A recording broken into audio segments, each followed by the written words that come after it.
Good morning everyone. So welcome back to Canvas Classes. Myself Paras Thakur and चलिए start करते हैं next lecture of aliphatic hydrocarbons. Not next lecture नहीं, next chapter है ये, and it's a very important और बड़ा topic है क्योंकि हाइड्रोकार्बन्स में एल्केन, एल्कीन, एल्काइन ये तीनों आते हैं। वैसे तो एरोमेटिक हाइड्रोकार्बन भी आते हैं, पर एरोमेटिक वाले पार्ट को हम अलग से करेंगे बिकॉज एरोमेटिक में फिर सिर्फ हाइड्रोकार्बन ही नहीं है, बाकी भी सारी जो एरोमेटिक रिएक्शंस हैं उनको इकट्ठा रिवाइज कर लेंगे, जिससे कि सारे एरोमेटिक रिएक्शंस एक ही जगह पे होने से आपके लिए भी आसान रहेगा रिवाइज करना और चीज़ों को समझना।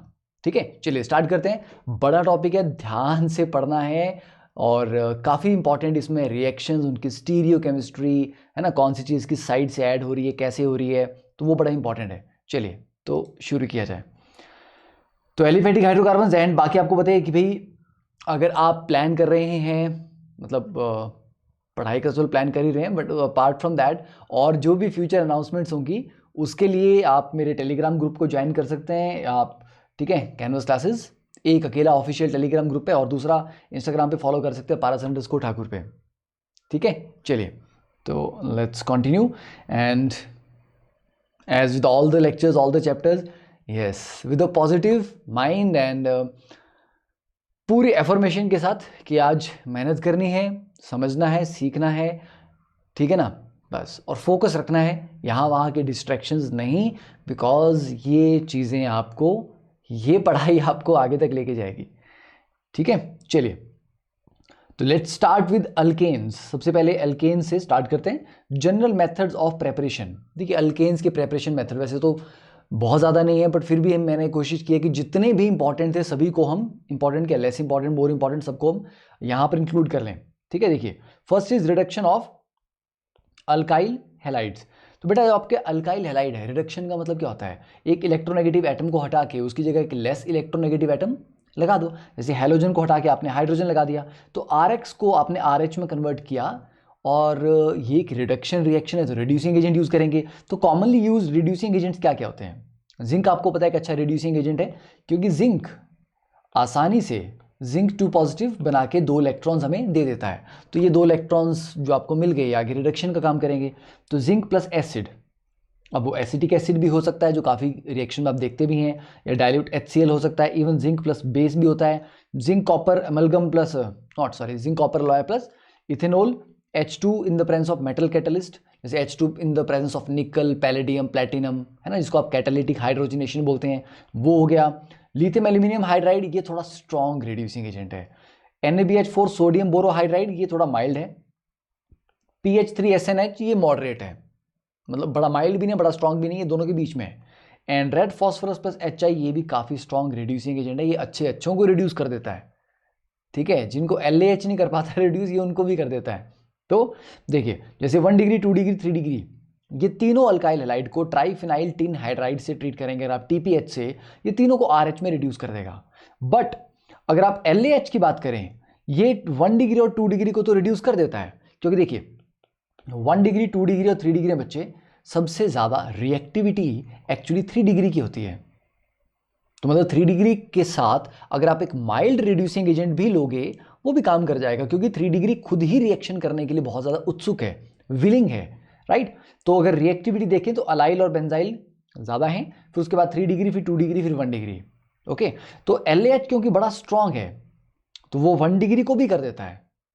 ठीक है, 1 डिग्री को कर लेगा, 2 डिग्री को कर लेगा रिड्यूस, बट 3 डिग्री के साथ वो कुछ और ही रिएक्शन करके उसको एल्कीन में कन्वर्ट कर देता है। मतलब वहां पर वो क्या कर रहा है, HX निकाल दे रहा है, डीहाइड्रोहेलोजिनेशन कर ले रहा है यहाँ पे वो। तो ये ध्यान रखना, अल्काइल हैलाइड अगर 3 डिग्री का होगा उसको आप LAH से ट्रीट करते हो तो एल्केन की जगह वो अल्कीन देता है एलिमिनेशन करवा के। और NaBH4 माइल्ड है, माइल्ड में ये बोलता है कि यार थोड़ा जो विलिंग है ना सामने वाला, तो मैं करा दूंगा रिएक्शन, नहीं तो नहीं। तो देखिए 1 डिग्री की रिएक्टिविटी वैसे बड़ी कम होती है, तो NaBH4 क्योंकि माइल्ड है ये 1 डिग्री को रिड्यूस नहीं कर पाता, ये 2 और 3 डिग्री को अल्काइल हैलाइड को रिड्यूस कर देगा अल्केन में। Okay, order of reactivity RI, क्योंकि वीक बॉन्ड है जल्दी टूटता है, फिर RBR और उससे स्लो RCl। ठीक है, तो ये ऑर्डर ऑफ रिएक्टिविटी पढ़ लेना कि किसकी रिडक्शन फास्ट होगी और किसके साथ। सेकेंड मेथड ऑफ प्रेपरेशन, देखिए नोट्स में आपको बहुत अच्छे से तसल्ली से टाइम लगा के बना के दे रहा हूँ ताकि आप लोगों का रिवीजन बहुत अच्छे से हो जाए इससे, ठीक है। तो इन्हीं नोट्स को पढ़ लेना, बाद में आपको एक्स्ट्रा बहुत ज़्यादा नोट्स बनाने की ज़रूरत नहीं पड़ेगी। देखिए, reduction of carboxylic acid, carbonyl compound and alcohol. अब आपको पता होना चाहिए कि कार्बोक्सिलिक एसिड को रिड्यूस करना उतना आसान नहीं होता, ठीक है। और उसको अल्केन में रिड्यूस कर देना, मतलब उसकी दोनों ऑक्सीजन उड़ा देना, that requires a very strong reducing agent. और इसके लिए हम यूज करते हैं रेड फॉस्फोरस प्लस HI, ठीक है। तो अल्कोहल को RH में कन्वर्ट करा, देखिए ये R था ना, ROH, OH हटा के RH कर दिया। कीटोन था, ठीक है, जो बीच का जो आपका कार्बोनिल है उसको CH2 में कन्वर्ट कर दिया, फाइन। मतलब जितने कार्बन का कीटोन था उतने ही कार्बन का अल्केन आपके पास आ गया। देन कार्बोक्सिलिक एसिड, अब देखो अल्कोहल के साथ 2 HI लगे हैं, कीटोन के साथ आपके 4 HI लगे हैं, कार्बोक्सिलिक के साथ आपके 6 HI लगे हैं। तो ये भी मैटर करता है कि कितना कितना अमाउंट ऑफ HI आपके यूज हो रहे हैं, ठीक है। तो कार्बोक्सिलिक एसिड के साथ 6 HI और ये RCH3, मतलब जितने कार्बन का कार्बोक्सिलिक एसिड था, अगर 4 कार्बन का कार्बोक्सिलिक एसिड था ब्यूटेनोइक, तो उसे ब्यूटेन बन जाएगा, मतलब कार्बन वगैरह कुछ छेड़ने की जरूरत नहीं है, ठीक है। आपके पास एस्टर होगा, इवन एस्टर से भी RCH3 बन जाता है। हाँ, एस्टर में ये जो लास्ट वाला अल्काइल पार्ट है ये तो निकल जाएगा, ऑब्वियस सी बात है। बाकी की जो कार्बन चेन थी उसके कोरस्पॉन्डिंग आपका अल्केन बन जाएगा। अब इस रिएक्शन को हम इतना फ्रीक्वेंटली यूज क्यों नहीं करते, अगर ये सबको ही रिड्यूस कर देता है? क्योंकि समस्या क्या है, इसमें जो आउटपुट है वो उतनी अच्छी नहीं है, ईल्ड बहुत अच्छी नहीं है इस रिएक्शन की, ठीक है। इसलिए इसको मतलब काफ़ी कम जगह यूज़ किया जाता है, तो it's not a very popular choice for the reductions. और रिएक्टिविटी अल्कोहल के लिए अगर हम बात करें 3 degree greater than 2 degree greater than 1 degree. Okay, याद हो गया, सिंपल सा था, ज़्यादा कॉम्प्लिकेशन नहीं थी। Third, reduction of carbonyl compounds या कार्बोनिल ग्रुप्स टू अल्केन्स। इसमें सबके दिमाग में 2 रिएक्शन आते हैं, क्लीमेंशन रिडक्शन और वोल्फ-किश्नर रिडक्शन। देखिए, क्लीमेंशन रिडक्शन में क्या होता है, आप एसिडिक मीडियम में करवाते हो, zinc amalgam in the presence of HCl, तो ये एसिडिक मीडियम में हो रहा है और ये C डबल बॉन्ड O को कीटो को CH2 में कन्वर्ट करता है, ठीक है।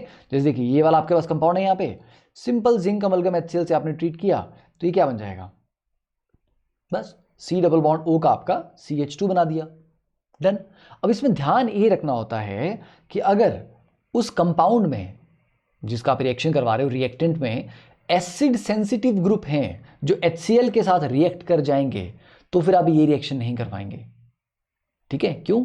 क्योंकि हम नहीं चाहते ना ये HCl इस कार्बोनिल के अलावा कहीं और भी जाके कुछ रिएक्शन कर दे मॉलिक्यूल के अंदर। तो अगर मॉलिक्यूल में कोई एसिड सेंसिटिव ग्रुप प्रेजेंट है तो हम ये वाला मेथड यूज नहीं करते, फिर हम वोल्फ-किश्नर यूज करेंगे, ठीक है। तो देखिए यहां पर 4 नेसेंट हाइड्रोजन यूज होती हैं इसको पूरी तरह रिड्यूस करने में, तो ये आपका अल्केन प्लस H2O बन रहा है, ओके। और जैसे ये वाला क्वेश्चन है, इस वाले क्वेश्चन में हमें इसको कन्वर्ट तो करना है इसमें, और आपको बोला गया कि भैया क्या यूज करेंगे, तो आप साफ बोलोगे सर ऊपर ही आपने क्लीमेंशन रिडक्शन पढ़ाया, नीचे क्वेश्चन पूछ रहे हैं, तो ऑब्वियस ही बात है आंसर आपका क्लीमेंशन रिडक्शन होगा। नहीं, क्लीमेंशन नहीं होगा, क्यों? क्योंकि जो OH है ये एसिड सेंसिटिव ग्रुप है। क्यों?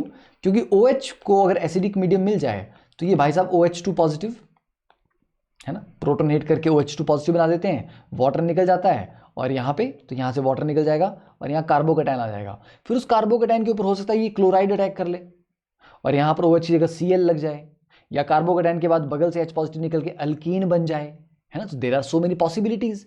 तो इसलिए क्योंकि OH एक एसिड सेंसिटिव ग्रुप है, बड़े आसानी से रिएक्ट कर जाता है, हम इस कन्वर्जन के लिए क्लीमेंशन तो इस्तेमाल नहीं करेंगे। तो फिर क्या करेंगे हम, तो फिर हम यूज करेंगे वोल्फ-किश्नर रिडक्शन। वोल्फ-किश्नर रिडक्शन आपका बेसिक मीडियम में होता है। यहाँ पर आप हाइड्रोजन लेते हैं, that is NH2 single bond NH2, है ना, इसको लिखते हैं N2H4 in the presence of KOH। ये भी एक्जैक्टली सेम चीज करवाता है, पर इसमें जो बाई प्रोडक्ट्स हैं वो N2 प्लस H2O। तो याद रखना वोल्फ-किश्नर रिडक्शन में कौन सी गैस निकलती है, नाइट्रोजन गैस, ठीक है। और ये बेसिक मीडियम में हो रहा है, तो 2 मेथड हो गए, एक एसिडिक के लिए और एक बेसिक के लिए। Then fourth method is catalytic hydrogenation of alkenes and alkynes. इसको सेबेशियर-सेंडरसन रिएक्शन भी बोलते हैं, ओके। कैटालिटिक हाइड्रोजिनेशन में क्या है यार, एल्कीन में डबल बॉन्ड है ना, उसके क्रॉस H2 ऐड कर दो, एल्काइन में ट्रिपल बॉन्ड है उसके क्रॉस 2 H2 ऐड कर दो, तो हाइड्रोजन ऐड कर रहे हैं आप डबल और ट्रिपल बॉन्ड, मतलब पाई बॉन्ड के अक्रॉस। तो रीएजेंट आपका क्या होता है बच्चे, यहाँ पे hydrogen in the presence of निकल कर लो, प्लैटिनम कर लो, पैलेडियम कर दो। तो होता क्या है, ये जो आपके मेटल हैं, है ना, निकल, प्लैटिनम या पैलेडियम, इस मेटल के सरफेस पे हाइड्रोजन एडजॉर्ब हो जाती है। और फिर वो आगे जाके अटैक करती है, मतलब उसके फिर पड़ोस में कोई एल्कीन आएगी और ये जाके उस पर अटैक करके चिपक जाएगा। ठीक है, तो ये मेटल के सरफेस पे एडजॉर्ब होती है, तो this is called catalytic hydrogenation. ठीक है, जैसे ये CH2 डबल बॉन्ड CH2 है, आयरन एंड निकल भी यूज करते हैं। ठीक है, तो इसके साथ हीट कर दिया तो आपका अल्केन बन गया, या CH ट्रिपल बॉन्ड CH है इसके साथ कर दिया तो आपका ये अल्केन बन गया, सिंपल। तो इन दोनों में जो बेटा हाइड्रोजन ऐड हो रही है ना, चाहे एल्कीन की बात करो अल्काइन की बात करो, सेम साइड से हो रही है। मतलब ये कार्बन डबल बॉन्ड कार्बन है, ये हाइड्रोजन भी नीचे से आ रही है तो ये वाली भी नीचे से ही आएगी, तो दोनों हाइड्रोजन सेम साइड से आती हैं। ऐसा नहीं कि एक नीचे से हो रही है और एक ऊपर से आ रही है, एंटी एडिशन नहीं होती है। ठीक है, तो फाइनल प्रोडक्ट में दोनों हाइड्रोजन सेम साइड से ही आई होती हैं, that is called syn addition. Okay, and hydrogenation reactions are exothermic. क्यों?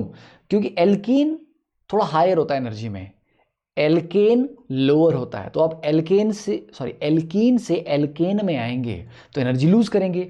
तो ये इस प्रोसेस में भी आपका एनर्जी रिलीज हो रहा है, इस प्रोसेस में भी एनर्जी रिलीज हो रहा है। तो हाइड्रोजनेशन में हम वीक पाई बॉन्ड को तोड़ के, क्योंकि यहां पर पाई बॉन्ड है, यहां पर भी पाई बॉन्ड है, वीक पाई बॉन्ड को तोड़ के स्ट्रॉन्गर सिग्मा बॉन्ड्स बना रहे हैं, इसलिए इसमें एनर्जी रिलीज होती है। तो दीज आर एक्सोथर्मिक रिएक्शंस। ठीक है, then stability of alkene is inversely proportional to delta H of hydrogenation. ये आपको पहले भी मैंने पढ़ाया हुआ है। ठीक है, अगर दो एल्कीन है, अब देखिए जैसे ये है, यहां पर आप दो केस देख सकते हैं, एक हमारे पास है सिस और एक हमारे पास है ट्रांस, है ना, सिस ब्यूटूइन और ट्रांस ब्यूटूइन। अब दोनों ब्यूटीन है, एक सिस और एक ट्रांस है। आपको पता है कि ट्रांस ज्यादा स्टेबल होता है। ओके, तो देखो ज्यादा स्टेबल वाले के लिए जो फाइनली ये ब्यूटेन, दोनों ही ब्यूटेन में बन रही है, तो एंड प्रोडक्ट दोनों का सेम है। पर ट्रांस के लिए डेल्टा एच कितना आया -115 और सिस के लिए कितना आ रहा -120। मतलब अगर आपका ये एनर्जी लेवल है ब्यूटेन का, तो अगर सिस यहाँ पे है, ठीक है, तो ट्रांस यहाँ पे होगा, है ना। ये मान लीजिए ये वाला गैप आपका 115 है किलो जूल और ये वाला गैप आपका 120 है, तो मतलब यहाँ पे आपका सिस है और ये वाला आपका ट्रांस है। तो ट्रांस रिलेटिवली नीचे एनर्जी में, तो ट्रांस ज़्यादा स्टेबल है। तो जिसका डेल्टा एच की वैल्यू कम होती है हाइड्रोजनेशन की, वो ज़्यादा स्टेबल होता है। ठीक है, तो trans is more stable in this case. Okay, बाकी जो मैं सिन एडिशन का आपको एग्जांपल दे रहा था वो ये है कि ऐसे डबल बॉन्ड के क्रॉस H2 आपका ऐड हो रहा है, तो दोनों हाइड्रोजन सेम साइड, अगर डॉटेड हैं तो दोनों डॉटेड हैं, अगर सॉलिड होंगे मतलब फ्रंट ऑफ द प्लेन में होंगे तो दोनों ही सॉलिड होंगे। तो this is called syn addition. ठीक है, डन, यहां तक हो गया। चलिए अब देखते हैं नेक्स्ट कहानी। अब जैसे ये केस है, ठीक है, ये दो एग्जांपल्स हैं, सिंपल से एग्जांपल्स है, कोई ज़्यादा कॉम्प्लिकेटेड नहीं है। एक आर इनको देखो आप, just get the water bottle, मैंने पानी की बॉटल कहाँ रख दी, oops, I think I forgot to bring it. चलिए कोई बात नहीं, पहले इस क्वेश्चन को हम देख लेते हैं। देखो तो यहां पर क्या है, अब ये आपके पास EZ नॉमेनक्लेचर के अकॉर्डिंग EZ है, Z का मतलब दोनों हाई प्रायोरिटी आपके सेम साइड पे हैं। अब ध्यान देना कि ओरिजिनल रिएक्टेंट की स्टीरियो केमिस्ट्री कैसी थी और हाइड्रोजनेशन के बाद क्या हुआ। ठीक है, देखिए ये आपका बेंजीन आपको फ्रंट में, ये वाला बेंजीन भी फ्रंट में है। ओके, एंड पूरा मॉलिक्यूल आपको पता है ना एक प्लेन में होता है, ये पूरा मॉलिक्यूल एक प्लेन में है। ओके, तो अगर ये बेंजीन आपकी तरफ है तो दूसरा बेंजीन भी आपकी तरफ है, तो होगा क्या, ये जो दो बॉन्ड ऐसे थे और दो बॉन्ड ऐसे थे, है ना, ये बस थोड़ा ऊपर को हो जाएंगे बस, क्योंकि अब ये प्लेनर थे। अब जैसे दो हाइड्रोजन नीचे से आएंगे तो प्लेनर के बाद अब इनको फाइनली sp3 में कन्वर्ट होना है, टेट्राहेड्रल में, तो ये ऐसे से ये ऊपर हो जाएंगे। पर जो फ्रंट में था वो फ्रंट में रहा, वो थोड़ा ऊपर हो गया। तो देखिए ये जो बेंजीन आपका फ्रंट में था फिनाइल ग्रुप, ये दोनों फ्रंट में ही हैं पर जस्ट थोड़ा सा ऊपर को हो गए। ठीक है, तो जो ऐसे थे ये बेचारे थोड़े से ऊपर को हो गए, ऐसे हो गए, सिंपल। तो इनकी स्टीरियोकेमिस्ट्री इफेक्ट नहीं हुई, है ना। ये समझ आया, ये बड़ा इंपॉर्टेंट है क्योंकि कई बार क्वेश्चन में आता है। देखिए जैसे यहाँ पर है, अब यहाँ पर आपका ऑलरेडी प्लेन ऑफ सिमेट्री थी, मतलब वो तो चलो क्योंकि प्लेनर है तो वैसे भी प्लेन ऑफ सिमेट्री आती है, और ये वाला प्लेन भी आपका प्लेन ऑफ सिमेट्री था। फाइनल प्रोडक्ट में भी क्या है, आपका प्लेन ऑफ सिमेट्री है, जबकि पास कायरल सेंटर दो हैं, ये वाला कार्बन भी कायरल है और ये वाला कार्बन भी कायरल है। दो कायरल सेंटर होने के बावजूद अगर उसमें प्लेन ऑफ सिमेट्री आ रही है तो that is a meso compound. तो आपके पास, क्योंकि आप बोल सकते हैं ना कि सर हाइड्रोजन प्लेन में अगर हाइड्रोजनेशन करनी है तो हाइड्रोजन मैं ऊपर से भी ऐड कर सकता हूँ, नीचे से भी ऐड कर सकता हूँ, दोनों जगह से आप हाइड्रोजन ऐड कर सकते हैं। तो अगर हम नीचे से करेंगे तो ये ऐसा बनेगा, ऊपर से करते तो ये ऐसा बनता। मतलब अभी जब नीचे से आपने ऐड किया तो ये S था और ये R था, अगर आप ऊपर से ऐड करते तो ये वाला R बन जाता, वो वाला S बन जाता, पर ये pH अभी भी फ्रंट में है, ये भी फ्रंट में है। तो जब ऊपर से वो ऐड करेंगे तो ये बेचारे नीचे की तरफ बेंड हो जाएंगे। जब हाइड्रोजन नीचे से आ रहा था तो ये दो बॉन्ड ऊपर की तरफ बेंड हो गए, जैसे यहाँ ऊपर की तरफ बेंड हुए हैं, यहाँ नीचे की तरफ बेंड हुए, है ना। तो यहाँ पर ये S था और ये R है। तो this is a very fine detail जो वैसे तो बच्चों को पता होती है, पर अगर नहीं पता तो उसको ध्यान रखना। अब ये आपने इसका ई आइसोमर लिया, मतलब यहाँ पर जो दोनों बेंजीन है वो अपोजिट साइड में है, तो भी कोई बात नहीं, ये फ्रंट में है ये वाला बैक में है, तो वैसे रहेंगे, वो ये फ्रंट में रहेगा वो वाला बैक में रहेगा। बट अब जब आप देखेंगे, अब आपको फाइनल प्रोडक्ट में प्लेन ऑफ सिमिट्री नहीं मिलेगा। तो मतलब इसमें दो कायरल सेंटर हैं पर प्लेन ऑफ सिमिट्री नहीं है, तो मतलब ये भाई साहब कायरल है। ओके, अब जैसे हाइड्रोजन यहां पर नीचे से अटैक करके अटैच हुआ, ऊपर से भी तो आ सकता था, तो दो तरीके हो गए ना, एक बार नीचे से आ जाएगा, एक बार ऊपर से आ जाएगा। तो दोनों केस में जो प्रोडक्ट बनेंगे बेटा वो देखने में तो सिमिलर लगेंगे, पर एक्चुअली वो इनएंशियोमर्स हैं।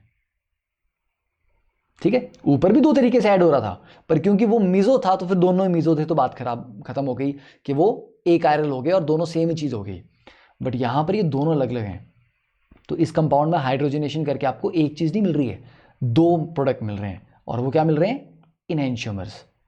ठीक है, एंड क्योंकि जितना हाइड्रोजन नीचे से ऐड होगा उतना ही ऊपर से भी होगा, चांसेस तो बराबर होंगे ना यार। अगर 50% अटैक नीचे से हो रहे हैं तो 50% अटैक ऊपर से होंगे, तो मतलब ये रेसिमिक मिक्सचर बन जाएगा आपका। ठीक है, डेक्स्ट्रो लिवो दोनों ऑलमोस्ट बराबर प्रोपोर्शन में होंगे यहाँ पे, इसलिए यहाँ पर ये प्लस माइनस लिखा हो, दैट इज रेसिमिक मिक्सचर है, तो this was important. Then alkanes from Grignard reagent. Grignard reagent से हम अल्केन कैसे बनाते हैं, देखिए ग्रिग्नार्ड रिएजेंट क्या होता है आपका, RX plus magnesium in the presence of dry ether क्या करते हैं, RMgX बनता है। ठीक है, ये आपका ग्रिग्नार्ड रिएजेंट है। बेटा इस ग्रिग्नार्ड रिएजेंट में R और Mg के बीच में इलेक्ट्रोनेगेटिविटी का डिफरेंस है। R मतलब कार्बन वाला ग्रुप ज्यादा इलेक्ट्रोनेगेटिव होता है, मैग्नीशियम कम होता है, तो R के ऊपर पार्शियल नेगेटिव चार्ज होता है, मैग्नीशियम के ऊपर पार्शियल पॉजिटिव चार्ज होता है। तो जब ये टूटता है तो ये R नेगेटिव प्रोवाइड करता है, which is a very strong base and nucleophile. तो मतलब ग्रिग्नार्ड रिएजेंट से आपको जो R नेगेटिव मिलता है, it's a very strong base and very strong nucleophile. तो बेटा स्ट्रॉन्ग बेस होने का मतलब क्या है, इस भाई साहब को कहीं पर भी H पॉजिटिव दिख जाएगा, एसिडिक हाइड्रोजन इसको कहीं पर भी दिख जाएगी, तो ये बड़े आराम से उसे रिएक्ट कर जाएगा। और देखो मैंने यहाँ पर एसिडिक बोला तो सीरी अंकल स्टार्ट हो गए थे अभी तो शुक्र है टाइम रहते बंद कर दिया। तो reactivity RI greater than RBr greater than RCl greater than RF, क्योंकि RI में बॉन्ड बड़ी जल्दी टूटता है, वीक बॉन्ड है, लंबा बॉन्ड है। अब देखो एसिडिक हाइड्रोजन कौन कौन सी होती हैं, जब भी एक हाइड्रोजन एक हाईली इलेक्ट्रोनेगेटिव एटम से जुड़ी हो उसको एसिडिक हाइड्रोजन बोलते हैं। जैसे HO है तो O के ऊपर पार्शियल नेगेटिव चार्ज होगा, हाइड्रोजन के ऊपर पार्शियल पॉजिटिव चार्ज होगा। जैसे वाटर की दोनों हाइड्रोजन एसिडिक हैं। अमोनिया में क्योंकि नाइट्रोजन से जुड़ा है तो एसिडिक है। कार्बोक्सिलिक एसिड की ऑब्वियसली बात है एसिडिक होती है ना, सेकेंड डिग्री अमीन है ना, R2NH यहाँ पर भी एसिडिक है। टर्मिनल अल्काइंस ये भी एसिडिक हाइड्रोजन रखती हैं अपने पास। तो ये जो RMgX में R नेगेटिव है, ये बोलता है बस मेरे को एसिडिक हाइड्रोजन चाहिए। ठीक है, तो इसने यहां से ये H उठा लिया तो क्या बनाया RH, RH का मतलब CH4। ठीक है, यहां से H उठा लिया, यहां से भी H उठाया, यहां पर भी CH4। ठीक है, यहां से भी, यहां पर भी CH4, यहां पर भी CH4, यहां पर भी CH4 और यहां पर भी CH4। ये सभी से एसिडिक हाइड्रोजन उठा के सिर्फ RH बना रहा है। तो देखो कोई फर्क नहीं पड़ा, चाहे पानी था, चाहे अल्कोहल था, चाहे अमोनिया था, चाहे कार्बोक्सिलिक था, चाहे 2 डिग्री अमीन थी या टर्मिनल एल्काइन था, सेम। बाकी बाई प्रोडक्ट क्या बनेगा, देखिए अब ये जो MgX है इसके साथ बाकी की चीज आ जाएगी, है ना। तो MgX OH, यहां पर MgX OR डैश, यहां पर MgX NH2, यहां पर MgX OCOR। ठीक है, यहां पर MgX NR2, यहां पे MgX C triple bond CR dash. ये तो ये बाई प्रोडक्ट तो चलो कर गए, समझ आ गया। तो ग्रिग्नार्ड रीजन को कहीं पर भी एसिडिक हाइड्रोजन मिल जाए वो उसको उठा लेता है, तो RMgX से सीधा RH बन जाता है। अब जैसे ये वाला आगे क्वेश्चन है, भैया इसमें क्या होगा, अब देखो यहाँ पर ये CH3 नेगेटिव Mg पॉजिटिव, तो ये CH3 नेगेटिव यहाँ से H उठाएगा बस, नथिंग एल्स, CH4 प्लस ये जो O नेगेटिव है इसके साथ MgX लग जाएगा, यहाँ पर ये यहाँ अटैक करेगा। अब आप कईयों के दिमाग में आ सकता है सर अगर ये अच्छा न्यूक्लियोफाइल भी है तो ये इस कार्बोनिल पे भी तो अटैक कर सकता है ना एज ए न्यूक्लियोफाइल, क्योंकि कार्बोनिल के ऊपर आराम से न्यूक्लियोफाइल अटैक करते हैं क्योंकि वो इलेक्ट्रोफिलिक सेंटर होता है। हाँ, पर अगर उसके पास एसिडिक हाइड्रोजन दिख गई उसको तो पहले वो एज अ बेस काम करता है, अगर उसको कोई एसिडिक हाइड्रोजन ना मिले तब जाके फिर एज ए न्यूक्लियोफाइल अटैक करेगा, तो पहली प्रायोरिटी एज अ बेस है। ओके, यहाँ पर O नेगेटिव MgX बन जाएगा प्लस CH4 यहाँ पर भी बन जाएगा, और यहाँ से भी ये CO negative MgX Cl plus CH4। ठीक है, तो ये हो गया आपका कि ग्रिग्नार्ड रिएजेंट से आप अल्केन कैसे बना सकते हैं। Next is from hydrolysis of carbides. Carbide क्या होते हैं, कार्बन के साथ जो बाइनरी कंपाउंड बनते हैं, मतलब किसी कंपाउंड का, जैसे CH4 है तो ये कार्बन और हाइड्रोजन का है ना, ये तो ये कार्बन का एक तरह से हाइड्राइड है और हाइड्रोजन का कार्बाइड है। तो किसी एलिमेंट का जब कार्बन के साथ कंपाउंड बनता है, बाइनरी कंपाउंड बनता है, उसको कार्बाइड बोलते हैं। जैसे बेरिलियम का कार्बन के साथ बना तो बेरिलियम कार्बाइड, एल्यूमिनियम का कार्बन से बना तो एल्यूमिनियम कार्बाइड। और क्योंकि कार्बाइड्स में बेरिलियम और कार्बन में कार्बन इज मोर इलेक्ट्रोनेगेटिव, तो बेटा बेरिलियम पे नॉर्मली ऑक्सीडेशन स्टेट क्या होती है, बेरिलियम की 2 पॉजिटिव होती है, तो 2 बेरिलियम पे कितना हो जाएगा 4 पॉजिटिव, तो कार्बन के ऊपर कितना होना चाहिए 4 नेगेटिव। चार्ज नहीं बोल रहा हूं मैं, ऑक्सीडेशन स्टेट बोल रहा हूं, oxidation state and charge are different. तो कार्बन की ऑक्सीडेशन स्टेट क्या होगी यहाँ पे 4 नेगेटिव, तो 4 नेगेटिव को बैलेंस करने के लिए क्या चाहिए 4 पॉजिटिव, तो ये जब इसको पानी से रिएक्ट करते हैं तो ये 4 H पॉजिटिव उठा के CH4 बना देता है। ठीक है, तो बेरिलियम कार्बाइड के हाइड्रोलिसिस से CH4 बनता है, और जो OH नेगेटिव थे वो किसको सेटिस्फाई करेंगे, बेरिलियम 2 पॉजिटिव को, तो बेरिलियम हाइड्रोक्साइड बन जाएगा। सेम चीज Al4C3, एक एल्यूमिनियम पे कितना चार्ज 3 पॉजिटिव, 4 एल्यूमिनियम पे कितना 12 है ना, 12 पॉजिटिव चार्ज हो गया, तो मतलब C3 पे कितना हो जाएगा 12 नेगेटिव, राइट, ऐसा होगा क्या बताओ। Al4C3 में कितना चार्ज आएगा, एक एल्यूमिनियम पे तो 3 पॉजिटिव होता है तो 4 पे 12 आ जाएगा। ऐसे करेंगे इसको, ऐसे करेंगे नहीं, इसको ऐसे करेंगे, दिस इज व्हाट, ये Al4C3 में 3 यहाँ गया 4 यहाँ गया, ओके, तो आप इसको ऐसे लिख सकते हो, this is aluminium 3 positive plus C4 negative, ठीक है, sorry C3 4 negative, Al4 3 positive, ठीक है। इस तरह से अगर आप चार्ज को बैलेंस कर लें यहाँ पे तो C3 के ऊपर 4 नेगेटिव चार्ज हो जाएगा और Al4 पे एक सेकेंड रुको नहीं,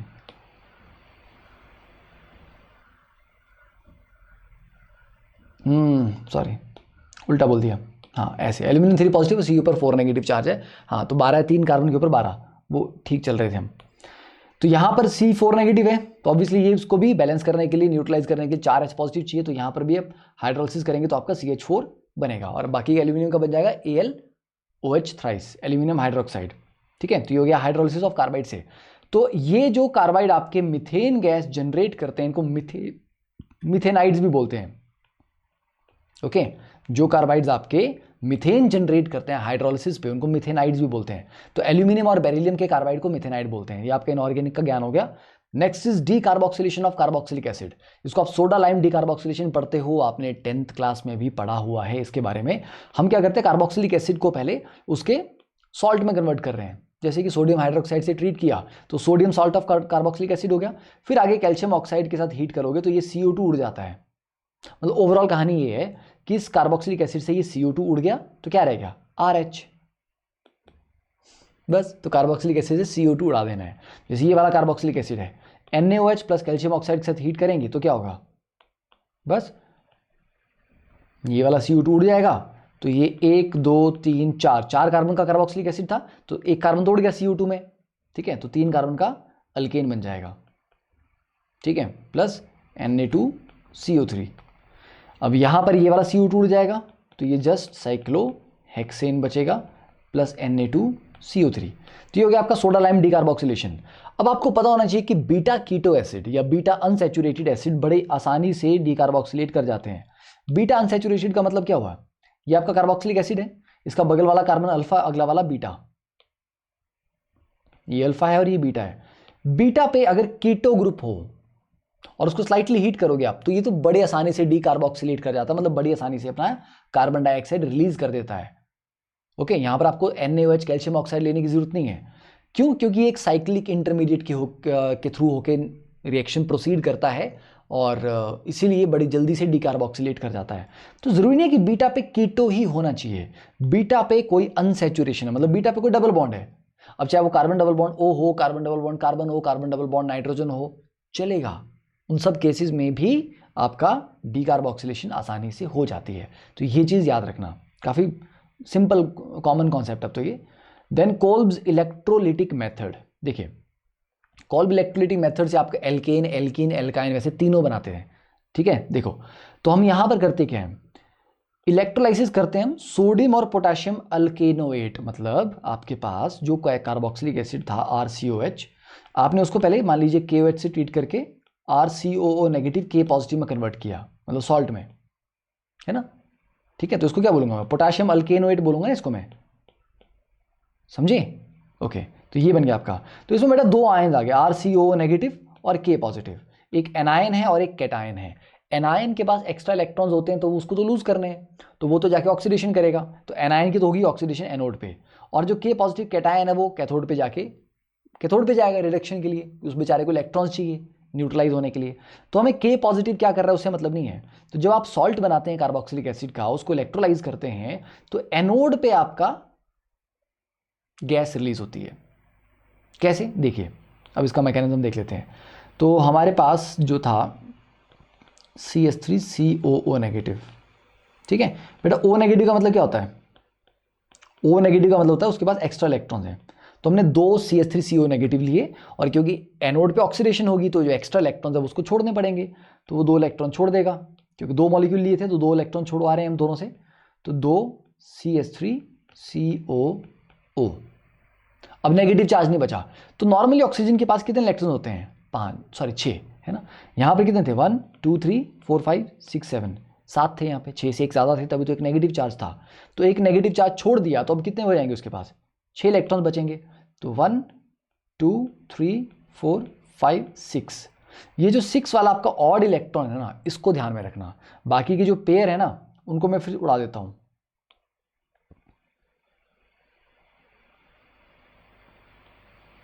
ठीक है, बाकी के पेयर्स को उड़ा दिया। ऑड इलेक्ट्रॉन जो था ये, इसको बस ध्यान में रखो क्योंकि इसका इंपॉर्टेंस है बस। ठीक है, 2 ऐसे बन गए। अब इनमें होगा क्या, ये एक इलेक्ट्रॉन और ये वाला बॉन्ड टूट के यहां से एक इलेक्ट्रॉन, ये भाई साहब मिलके ये CO2 बन जाएगा। ठीक है, एक इलेक्ट्रॉन यहां से आ गया ये वाला, और एक यहां से आ गया, तो ये डबल बॉन्ड बन गया और CO2 निकल गई, और ये इलेक्ट्रॉन रह गया इसके पास, तो 2 CH3 रेडिकल रह गए और साथ में CO2 निकल गई, 2 CO2 निकल गए। ओके, तो ये जो आपके पास बेटा 2 CH3 रेडिकल रह गए हैं, अब ये दोनों भाई साहब आपस में ज्वाइन करके बना देंगे इथेन। तो मतलब सिंपल सी कहानी थी कि जो भी आपका RCOOH था, ठीक है, ये R सिंगल बॉन्ड R कर दो उसका सिंपल, मतलब इथेनोइक एसिड है अगर, है ना, मतलब CH3COH है, तो इसका ये जो CH3 है ना, इसको 2 उठा के इथेन कर दो इसका। ओके, समझ आया बस। तो ये करना है, तो ये आपका एनोड पे रिलीज हो रहा है, तो ये गैस आपकी एनोड पे हो रही है। बाकी कैथोड पे क्या हो रहा है उसकी चिंता मत करो, वो आप इलेक्ट्रोकेमिस्ट्री में पढ़ ही लेंगे कि K पॉजिटिव पानी में जाएगा तो K पॉजिटिव की रिडक्शन नहीं होगी, क्योंकि K पॉजिटिव से ज़्यादा रिडक्शन पोटेंशियल आपके पानी का है, या Na पॉजिटिव जाएगा तो Na पॉजिटिव रिड्यूस नहीं होगा, उससे ज़्यादा रिडक्शन पोटेंशियल पानी का है, तो पानी की रिडक्शन हो जाएगी वहाँ पे, वहाँ H2 निकल जाएगा, और साथ में अगर K पॉजिटिव थे तो KOH बन जाएगा, या Na पॉजिटिव आयन थे तो NaOH बन जाएगा। ठीक है, तो ये आपका कैथोड पे हो रहा है। ओके, तो ये आपके एनोड पे थे और ये दोनों भाई साहब आपके कैथोड पे थे। तो ये हो गया आपका कोल्ब इलेक्ट्रोलाइटिक मेथड से अल्केन कैसे बनानी है। ओके ना, अब देखो बड़ा सिंपल सा है। अगर मान लो मैं कोई ऐसा वाला कार्बोक्सिलिक एसिड लेता हूँ और इसको पहले मैं KOH से ट्रीट करता हूँ पहले स्टेप में, और दूसरे स्टेप में बोलता हूँ कि इसका फिर इलेक्ट्रोलाइसिस आपने करवा दिया, तो कोई बात नहीं, ये जो इसका पार्ट है ना COOH को छोड़ के जो आपका बाकी का पार्ट है उसको डबल कर दो। ठीक है, ये वाला जो पार्ट है आपका इसको डबल कर दो, ऐसा एक और पार्ट बना लो, वो जोड़ दो बीच में से, बस ये आपका प्रोडक्ट आ जाएगा। सिंपल। बाय प्रोडक्ट क्या होंगे, H2 plus KOH plus CO2। और ये ध्यान रखना CO2 कहाँ रिलीज होगी, एनोड पे, H2 कहाँ रिलीज होगी, कैथोड पे, और ये आपका प्रोडक्ट कहाँ बनेगा, अल्केन एनोड पे। ठीक है। Then next is Wurtz reaction, जो कि बच्चे को पता होता है ये तो, कि 2 RX लिए, 2 सोडियम लिए ड्राई ईथर की प्रेजेंस में। ड्राई ईथर क्यों लेना है, क्योंकि अगर थोड़ा सा भी मॉइस्चर होगा तो सोडियम मेटल उसके साथ रिएक्ट कर जाएगा। ठीक है, गिव्स यू Rr+2NaX। ठीक है ना, काफी सिंपल था ये।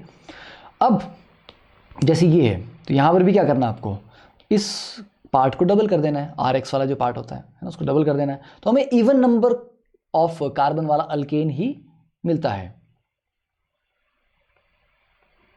ठीक है, तो होता क्या है, आप ऐसा, इसके 2 तरीके, 2 मैकेनिज्म बोले जाते हैं, एक रिडॉक्स, एक आपका क्या बोल रहा हूँ, रिडॉक्स रेडिकल मैकेनिज्म, और एक एनायनिक मैकेनिज्म है। रेडिकल तो सिंपल बोलता है कि ये जो Br है, ये भाई साहब निकल जाएंगे Na के साथ, NaBr बन के, और जो एक इलेक्ट्रॉन है वो इसके ऊपर रह जाएगा, और ऐसे 2 रेडिकल्स होंगे, वापस में चिपक के एक कंपाउंड बना देंगे। तो प्रोडक्ट में अब देखो, जैसे अगर ये 3 कार्बन की चेन थी तो उसका डबल हो जाएगा 6 कार्बन, अगर 4 की होगी तो डबल हो जाएगा 8, मतलब प्रोडक्ट आपका इवन कार्बन वाला ही बनेगा। तो क्वेश्चन आता है सर अगर हम RX प्लस R-X ले लें, 2 अलग अलग अल्काइल हैलाइड ले लें हम तो, और इसमें 2 कार्बन है, इसमें 3 कार्बन है, तो 5 का बना सकते हैं, ये दोनों आपस में चिपक जाएंगे, मतलब आपस में कपलिंग करेंगे जब ये नहीं। तो अगर हम RX और R-X का वुड्स रिएक्शन करवाते हैं तो एक बार तो RR बन जाएगा इसके 2 मॉलिक्यूल से, एक बार R' बन जाएगा इन दोनों के मॉलिक्यूल से, और एक बार RR' बन जाएगा, तो आपको मिक्सचर ऑफ प्रोडक्ट मिलेगा। और हम नहीं चाहते ना मिक्सचर, आप तो एक चीज़ बनाना चाहते थे, बन गई 3, अब ये तो और भी न्यूसेंस होगी, है ना। अब 3 में से आपको एक को सेपरेट करना है, वो अलग एक्स्ट्रा आपका काम पड़ गया आपको। अब ये वाला क्वेश्चन IIT में आया हुआ है, प्यारा क्वेश्चन है। यहाँ पर क्या है, 2 सोडियम आपको लिए हुए, तो क्या होगा, ये Cl रेडिकल बन के निकल जाएगा सोडियम के साथ, और ये Br भी रेडिकल बन के निकल जाएगा सोडियम के साथ। ठीक है, तो आपके पास ये वाला रह जाएगा, यहाँ एक इलेक्ट्रॉन, यहाँ पर एक इलेक्ट्रॉन, और ये आपस में मिलके ऐसा बना लेंगे। IIT का क्वेश्चन आया हुआ, आई थिंक 2005 या 6 का आया हुआ है।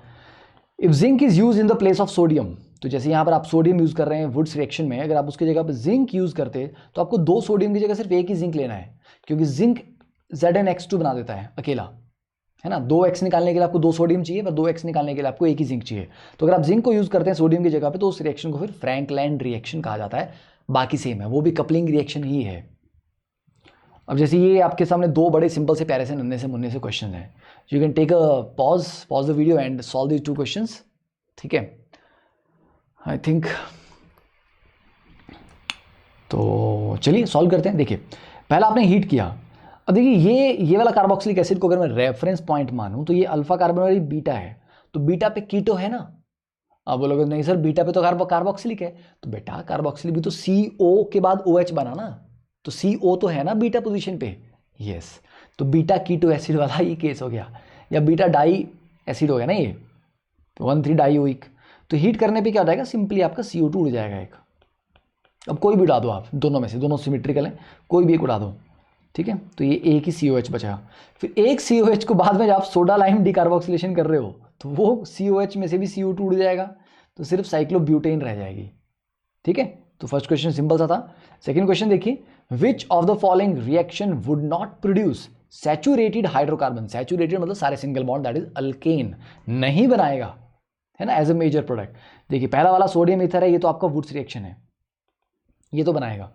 सेकंड में वोल्फ किशनर रिएक्शन है, यस, ये भी आपको CH3 बनाएगा, है ना।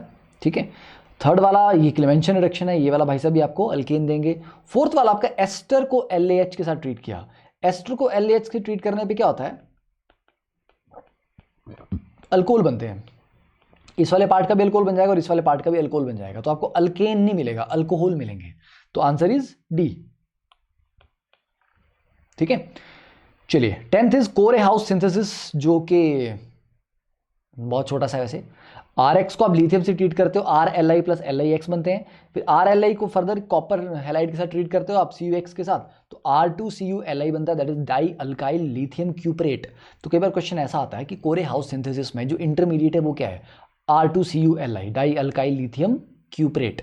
ये R2CuLi आपको R नेगेटिव न्यूक्लियोफाइल देता है, और ये न्यूक्लियोफाइल को जब आप R-X के साथ ट्रीट करोगे, ये इसके ऊपर अटैक करेगा, X को बाहर निकालेगा और ये R बना देगा। तो ये SN2 रिएक्शन है, ये बैक अटैक करता है। ठीक है, तो मतलब जो ओरिजिनली आपने RX लिया था उसका R ले लो, और लास्ट में जो आप ये R-X ले रहे हो इसका R- ले लो, दोनों को चिपका लो, that is your end product. तो इतना सिंपल है। वैसे ही है, बच्चे फालतू में ऐसे परेशान रहते हैं कि सर क्या बनता है। तो स्टार्टिंग का अल्काइल हैलाइड और लास्ट का अल्काइल हैलाइड का, दोनों का अल्काइल ग्रुप को चिपका लो, that is your end product. Okay, तो ये आपके 10 प्रेपरेशन रिएक्शंस हो गए। अब नेक्स्ट देखिए, ये 2 क्वेश्चन हैं, वैसे तो बहुत सिंपल से क्वेश्चन है ये। अभी कितने मिनट हो गए? 35 मिनट्स हो गए। चलो आप ये 2 क्वेश्चंस जल्दी से कर लो, इसको पॉज करके फिर देख लेते हैं क्या होगा इसमें। देखिए पहले वाले में KOH के साथ ट्रीट किया आपने, तो ऑब्वियसली इसका सॉल्ट बनेगा CO नेगेटिव K पॉजिटिव। फिर इलेक्ट्रोलाइसिस करोगे तो मैंने क्या कहा था, ये COH को हटाओ और बाकी के ग्रुप को डबल कर दो, बाकी की जो चेन है ना उसको डबल कर दो, ये बन जाएगा। सेकंड वाले में क्या है, ये एल्कीन बनाने वाला केस है। देखो सेकंड वाले में यहाँ पर आपका CH2COO नेगेटिव, फिर CH2COO नेगेटिव, ये जब आपका एनोड पे जाएगा, ठीक है, तो CO2 उड़ जाएंगी आपकी, 2 CO2 उड़ गए, 2 CO2 उड़ने का बेटा ये ऐसा रह जाएगा। ठीक है, और ये जो 2 इलेक्ट्रॉन्स है ये बोलेंगे चलो भैया आपस में मिलकर हम एक बॉन्ड बना देते हैं, तो अब ये डबल बॉन्ड। तो एल्कीन अगर आपको बनानी है कोल्ब इलेक्ट्रोलाइसिस से, तो मोनोकार्बोक्सिलिक एसिड नहीं होना चाहिए, 2 COH ग्रुप होने चाहिए उसमें, 2। ओके, ताकि यहां से एक CO2 उड़ेगा, यहां से CO2 उड़ेगा, एक रेडिकल यहां बचेगा, एक यहां बचेगा, और दोनों मिलकर आपस में पाई बॉन्ड बना देंगे। ठीक है, और एल्काइन बनानी हो तो सर, अगर एल्काइन बनानी हो इसी तरीके से हमने, तो क्या होगा, तो फिर कुछ इस तरह का आपके पास होना चाहिए, ऑलरेडी एक डबल बॉन्ड होना चाहिए। ठीक है, तो ये CO negative K positive, double bond already था, CO नेगेटिव K पॉजिटिव, और इस भाई साहब को आगे एनोड पे आप लेके जाएंगे, तो ये 2 CO2 उड़ जाएंगी, ये और ये CH radical, double bond CH radical, और ये दोनों मिलके CH ट्रिपल बॉन्ड CH बना देंगे। तो एल्काइन में फिर ऐसा होना चाहिए, ऑलरेडी एक डबल बॉन्ड एग्जिस्ट करना चाहिए, फिर आप एक ट्रिपल बॉन्ड बना सकते हो। तो कोल्ब इलेक्ट्रोलाइटिक प्रोसेस हम तीनों चीजें बना सकते हैं, alkane, alkene, alkyne. Next is physical properties. देखिए एल्केन्स में क्योंकि कोई पोलैरिटी नहीं है ना, तो कोई strong dipole dipole hydrogen bonding इस तरह का कुछ हो नहीं सकता, तो इसलिए उनका low boiling point, melting point होता है compare to other polar compound of comparable mass. जैसे कि देखिए इन दोनों का मॉलिक्यूलर वेट कंपेरेबल है, ठीक है, CH3 CHO और प्रोपेन का, पर प्रोपेन का बॉइलिंग पॉइंट कितना है -42, और इसका बॉइलिंग पॉइंट कितना है +21। इसका मेल्टिंग पॉइंट -190 डिग्री सेल्सियस, इसका -121 है, क्योंकि यहां पर अल्केन में सिर्फ वॉन डेर वाल फोर्स है, weak van der Waals force, जिसको आप डिस्पर्जन फोर्स या लंडन फोर्सेस बोलते हैं। और यहां पर आपका कार्बोनिल में क्या है, डाइपोल डाइपोल फोर्सेस भी हैं। ठीक है, अब जैसे सरफेस एरिया बढ़ता जाएगा तो वॉन डेर वाल फोर्सेस बढ़ेंगी और मेल्टिंग पॉइंट, बॉइलिंग पॉइंट बढ़ेंगे, है ना। और अगर आप ब्रांचेस करते जाओगे तो ब्रांचेस से क्या है, सरफेस एरिया कम हो जाता है, कॉम्पैक्ट हो जाती है चीज़, तो फिर से बॉइलिंग पॉइंट, मेल्टिंग पॉइंट आपके, सॉरी बॉइलिंग पॉइंट घटता है, मेल्टिंग पॉइंट तो सिमेट्री पे, पैकिंग पे भी डिपेंड करता है। तो बॉइलिंग पॉइंट और मेल्टिंग पॉइंट बढ़ते हैं जैसे कि आपकी कार्बन चेन बड़ी होती जाएगी। जैसे 4 कार्बन का है तो इसका 0 डिग्री सेल्सियस है, ये आपका 6 कार्बन का है तो उसका 69 डिग्री सेल्सियस है। कार्बन बढ़ेंगे तो भैया वेट बढ़ेगा, सरफेस एरिया बढ़ेगा, तो वॉन डेर वाल फोर्सेस बढ़ेंगी। ठीक है, then boiling point of some isomers decreases with branching. Branching में मैंने कहा आपको सरफेस एरिया कम हो जाता है। जैसे देखिए ये आपका स्ट्रेट चेन था 5 कार्बन का, 36 है, ये 5 ही कार्बन है पर ये ब्रांच हो गई तो ये 30 पे आ गया, और ये टोटल ब्रांचिंग होगी, ये 10 डिग्री पे आ गया। कार्बन उतना ही है, हाइड्रोजन भी उतना ही है, सरफेस एरिया कम हो गया। मेल्टिंग पॉइंट उतना ज़्यादा सरफेस एरिया पे डिपेंड नहीं करता, इतना सिमिट्री पे डिपेंड करता है, क्योंकि मेल्ट किसको करते हैं आप, सॉलिड को। तो सॉलिड अगर बहुत स्ट्रांगली, अच्छे से, टाइटली पैक्ड है तो उसको मेल्ट करना मुश्किल है, क्योंकि अच्छी पैकिंग है मॉलिक्यूल्स के बीच में, उनको दूर ले जाना मुश्किल होगा। तो सिमिट्री जितनी ज़्यादा होगी उसका मेल्टिंग पॉइंट ज़्यादा होता है। इसका देखिए -17 है, इसका -160 है, क्योंकि इसमें सिमिट्री काफ़ी है, ब्रांचिंग की वजह से सिमिट्री आ गई, तो सिमिट्री की वजह से इसको पैक करना ना, कॉम्पैक्ट हो गया है, अच्छे से पैक हो जाएगा ये। Alkanes are soluble in organic compound, क्योंकि अल्केन पानी में तो डिजॉल्व नहीं होंगे, नॉन पोलर होते हैं, है ना, insoluble in water. Next is chemical properties of alkanes, तो इसको नेक्स्ट लेक्चर में करते हैं, क्योंकि केमिकल प्रॉपर्टीज में काफ़ी कुछ आने वाला है, तो ये करीब 1 घंटे का लेक्चर होगा ये, और ये चैप्टर बड़ा है तो उसमें काफ़ी थ्योरी जाने वाली है। ठीक है, चलिए, तो सी इन द नेक्स्ट क्लास, तब तक के लिए keep sharing and I hope आपको अच्छा लगा लेक्चर। तो भैया कैनवस क्लासेस के बारे में बताते रहिए अपने जूनियर्स को, फ्रेंड्स को, बिकॉज और भी बहुत सारे कोर्सेज अब आने वाले हैं, ठीक है। And you guys are the brand ambassadors, भूलना नहीं इस बारे में। चलिए बाय।